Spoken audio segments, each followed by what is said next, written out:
Kung bago ka lang sa channel na to at isa kang true-blooded Aldab Nation na nagmamahal po kila Maine Mendoza at Alden Richards, tama po ang channel na pinuntahan mo, kaya consider na kitang bagong subscriber. Welcome back mga kaaldab. Ito na naman po ang inyong lingkod, si Mr. Destiny. At magbibigay na naman tayo ng pinakamagandang update po ngayon sa social media. Ito yung pinaka-latest mga kaaldab na mga kaganapan po kina Alden Richards at kay Maine Polkerson. Sabi ko nga po sa inyo, kung gusto nyo lang naman po ng update, sabay lagi lang po kayong tututok sa channel ni Mr. Destiny para updated kayo sa mga bago at sa mga latest na i-upload po natin maya-maya lang. Alam niyo po ba mga kaaldab na ang daming komento ngayon ang kumakalat sa Instagram, sa Twitter, sa Facebook, na kung saan nga po tayo ang pinag-uusapan? Tayo ang kumbaga idinidiin nila sa mga issue na wala naman po tayong kinalaman. Bakit? Dahil nga po pinagtatanggol natin si Maine, dahil nga po pinabasag natin sila. Sabi ko nga po sa inyo, ako 101% pagdating po kina Alden at kay Maine, di po ba? Updated tayo dyan. Hindi na po pwedeng sabihin na wala, ganito, ganyan. Hindi po, kasi ako naglalabas ako ng ebidensya at resibo na alam po o sa alam po nating tama. Alam po natin na may mga ganong kaganapan. Alam po natin na kumbaga kung titignan nyo naman po at susuriin, talagang mapapaisip kayo. Hindi po, real talk to mga kaaldab. Kaya nga sabi ko sa inyo, maraming apektado. Maraming tao ang naiinis. Maraming tao ang natutuwa. Hati po ang opinion. Sa pagtatanggol ko po kay Maine, sa pagtatanggol ko po kay Alden, nagiging bitter ako sa kanila. Pinipilit kasi nila mga kaaldab na ako lang daw po yung nagbibigay. Ako lang daw po yung kumbaga nagpapakalat ng informasyon na hindi naman daw totoo. Common sense na lang po. Sabi ko nga po sa inyo, lahat po ng mga nakikita ninyo, nababasa po ninyo sa social media about kina Alden at kay Mengay, galing po yun mismo sa malalapit po sa kanya.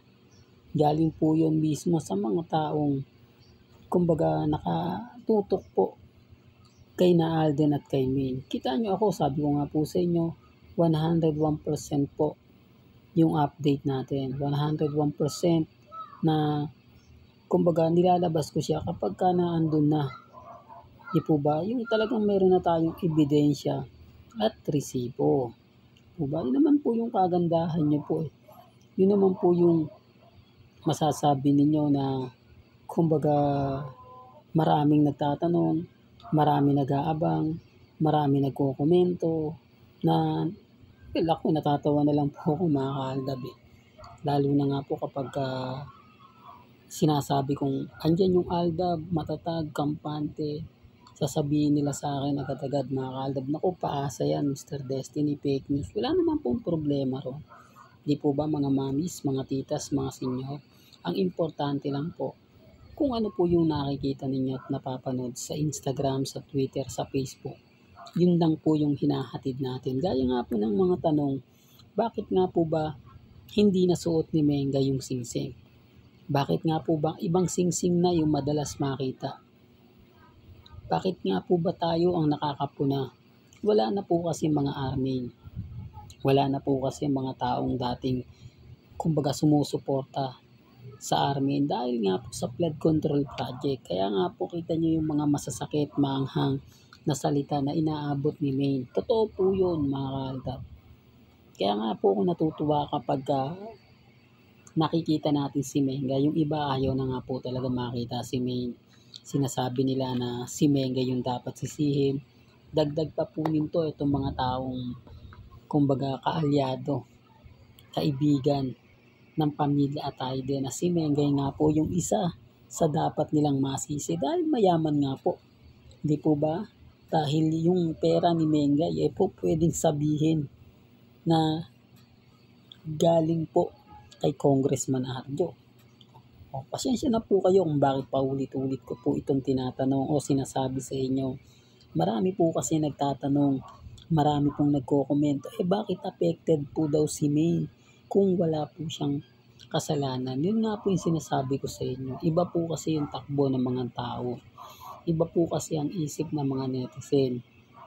Na kapag nakita si Mengay, naku, ano yan, ganito ganyan. Kita nyo yung, eto for the record lang po. Hindi po ba nung pumunta sa ibang bansa si Mengay, ang sabi agad ng mga netizen, naku, pera ng kaban ng bayan yung ginastos dyan. Pera ng kaban ng bayan yung wawaldasin niya ni Mengay, yung ubusin na nila dahil magkakaroon ng investigasyon. At yung sa investigasyon, yung pera kailangan wala na. Yung sa investigasyon, yung pera kailangan ubus na. Yung sa investigasyon, kailangan wala nang mabibilang. Wala nang makikita. Sinasabi ko mga kaaldab na galing po mismo sa social media. At ito pa po mga kaaldab, yung bagong branch ni Maine. Hindi po ba? Anong sabi nila? Pera daw po yun ni Congressman Artio na ibinigay. At ginawa nga pong negosyo ni Maine Fulkerson kumbaga parang dito nila winawaldas yung mga nakuwang pera. Kaya nga po sabi ko sa inyo, nakakalungkot po yung nangyayari kay Mengay. Kaya nga po nandito si Mr. Destiny para ipagtanggol yan, ipakita itong mga video na kung saan napapasaya tayo, na kung saan totoong naganap, totoong nangyari. Di po ba? Walang script, hindi katulad ngayon, lahat scripted. Matutuwa po ba tayo kapag dumating yung punto, mga kaaldab, na lumabas na yung katotohanan? Hindi po. Kumbaga, kasi alam na po natin yung katotohanan. Ang gagawin na lang po natin, ipamumukha sa mga bitter po sa Aldab.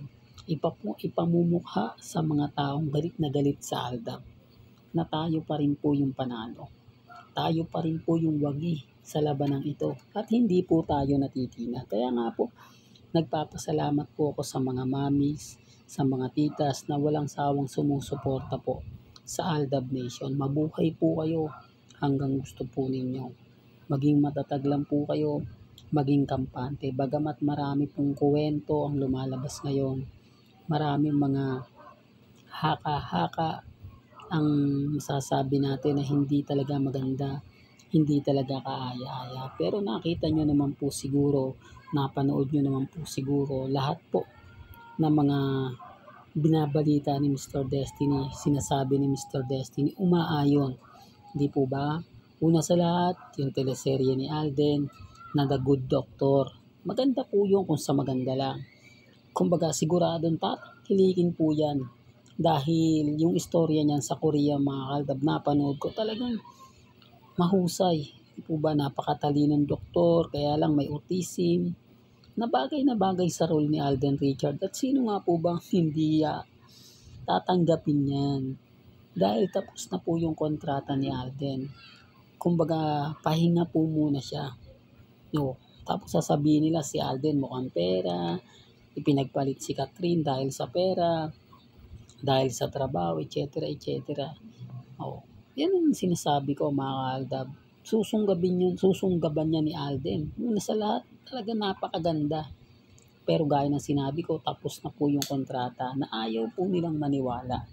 Pero okay lang po yan, mga kaaldab, kasi hindi naman po natin pwedeng ipilit yung mga bagay-bagay na alam po naman natin na hindi talaga po pwede. Tignan na lang po natin dito po sa nalalapit na concert ni Alden Richards na gaganapin sa Laguna. At yung tipong walang ganap, walang update at walang paramdam si Maine Fulkerson. Yan po yung isa-isa sa mga iimbestigahan po natin. Kaya nga sabi ko sa inyo, mga kaaldab, kung gusto nyo lang po ng mga latest, mga kaganapan, kina Alden at kay Mengay, abay dito lang po kayo sa channel ni Mr. Destiny. Po ba, ulitin ko, for the record lang po. Ano man po yung mga reaksyon at komento po ninyo, pabor man po sa akin yan o hindi, nire-respeto ko po yan at ginagalang. May kanya-kanya tayong opinion, may kanya-kanya tayong pananaw. Hanggang dito na lang po ang ating latest updates. Kaya kung gusto niyo pa po ng pinaka-latest at sariwang update. Abay tumutok lang po kayo dito po sa channel ni Mr. Destiny para updated kayo sa mga bago at sa mga latest na i-upload po natin maya-maya lang. Hanggang sa muli, salamat po sa panonood at pakikinig.